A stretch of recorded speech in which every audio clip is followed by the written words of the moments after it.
Shalom. Pada kesempatan ini saya akan membagi tips buat kita untuk mengubah pola pikir kita. Yang sering kita lakukan adalah yang pertama, kita sering berkata bahwa ini bukan keahlian saya. Yang mau saya katakan bahwa seharusnya kita akan mengubah pola pikir kita. Kita mau katakan bagaimana saya mempelajarinya. Jadi segala sesuatu yang mungkin bukan keahlian kita mau katakan pada diri kita bagaimana saya dapat mempelajarinya. Yang kedua, saya menyerah. Banyak dari antara kita, mungkin saya pribadi juga pernah berkata bahwa saya menyerah dengan semua ini. Tapi kita mau mengubah pola pikir kita mau katakan saya akan menemukan solusi dan coba lagi. Jadi kata menyerah ini yang sering kita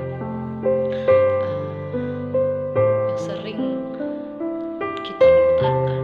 Kita mesti bilang bahwa saya akan temukan solusi dan saya akan coba lagi. Yang ketiga yang sering kita katakan bahwa ini terlalu sulit. Jadi segala sesuatu yang mungkin ditawarkan kepadanya, dia akan berkata bahwa ini terlalu sulit. Nah, kita mau mengubah pola pikir kita mau katakan tidak ada yang tidak mungkin, saya pasti bisa. Berikutnya, semua sudah dilakukan tetapi saya masih gagal. Nah, dari situ kita akan mengubah pola pikir kita menjadi pasti ada cara lain yang belum saya coba. Pasti ada cara lain yang belum saya coba. Berikutnya, saya selalu salah. Seakan-akan diri kita ini mengatakan bahwa saya selalu salah. Kok saya selalu begini ini? Nah, kita mau mengubah pola pikir dari saya selalu salah menjadi apa pembelajaran yang saya dapatkan dari kesalahan yang saya buat ini? Itu. Apa manfaat? Apa pembelajaran? Apa makna? Dari setiap kesalahan kita. Yang berikutnya, cukuplah hasil yang seperti ini bagi saya. Terkadang kita merasa bahwa ini udah cukup, penghasilan segini udah cukup. No, kita harus mengubah pola pikir kita dari cukuplah hasil yang seperti ini bagi saya menjadi apakah usaha saya sudah maksimal. Nah, itu saudara. Jadi mari kita terus belajar mengubah pola pikir kita agar lebih baik lagi. Nah, jadi berbicara tentang masa depan, saya mau katakan bahwa masa depan kita, masa depan saya, saudara, dan kita semua tidak tergantung dari keadaan. Banyak kita, di antara kita, banyak pola pikir kita mengatakan bahwa masa depan saya, kalau saya miskin pasti saya akan miskin. Tidak ya. Jadi bukan dari keadaan, tetapi masa depan kita, masa depan saudara, masa depan saya dan Anda dan kita semua sangat tergantung dari keputusan kita. Nah, kita melihat banyak orang sukses berhasil karena mereka bisa mengambil keputusan yang penting dalam hidupnya. Nah, di sini saya mau berbagi bagaimana sih kita mengambil sebuah keputusan agar masa depan kita itu kedepannya lebih baik lagi. Yang pertama, berkomitmen. Jadi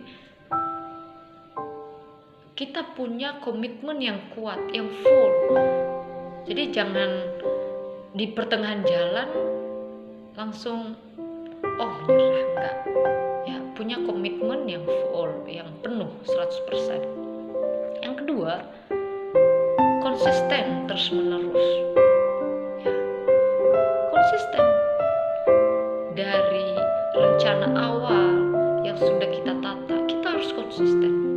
Ya. Artinya bahwa terus terus menerus kita lakukan, harus belajar dan wajib kita lakukan. Yang terakhir yaitu kemauan untuk belajar. Ada nggak kemauan kita untuk belajar? Nah, kalau ketiga hal ini kita udah lakukan, saya benar percaya bahwa kita mampu mengubah situasi, kita mampu mengubah keadaan kita mampu mengubah masa depan kita menjadi lebih baik lagi.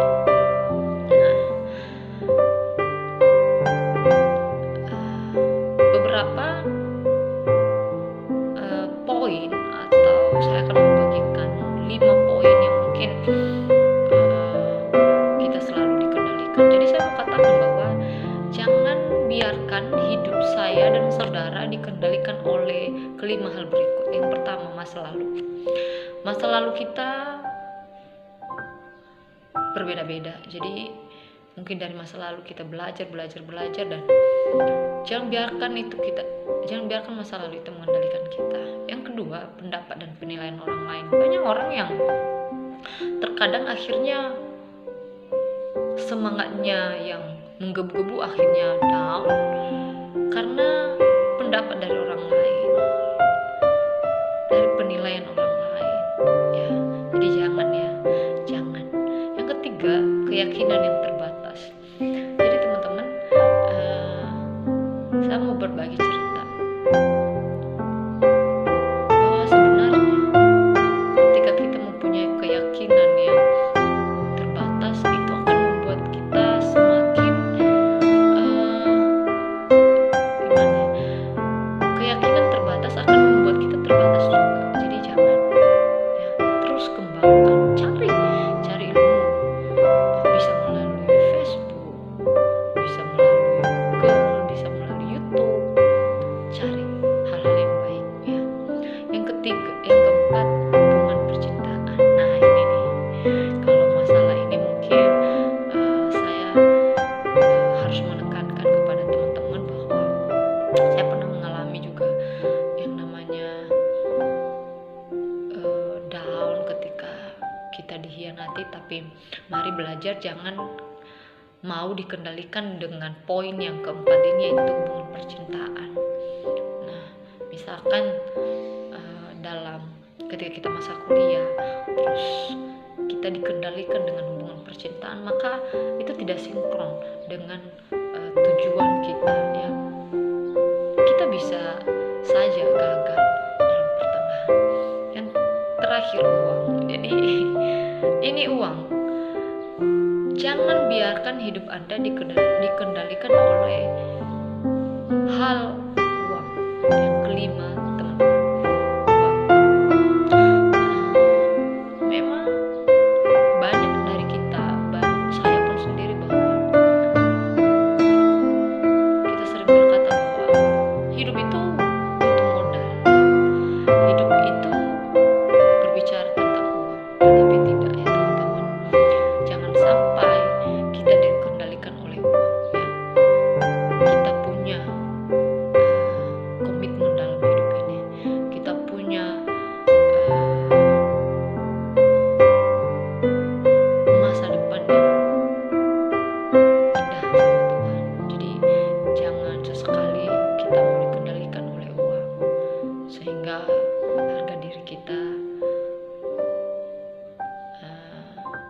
menjadi turun karena masalah uang. Jadi mari teman-teman, kita mau mengubah cara pandang kita, ya.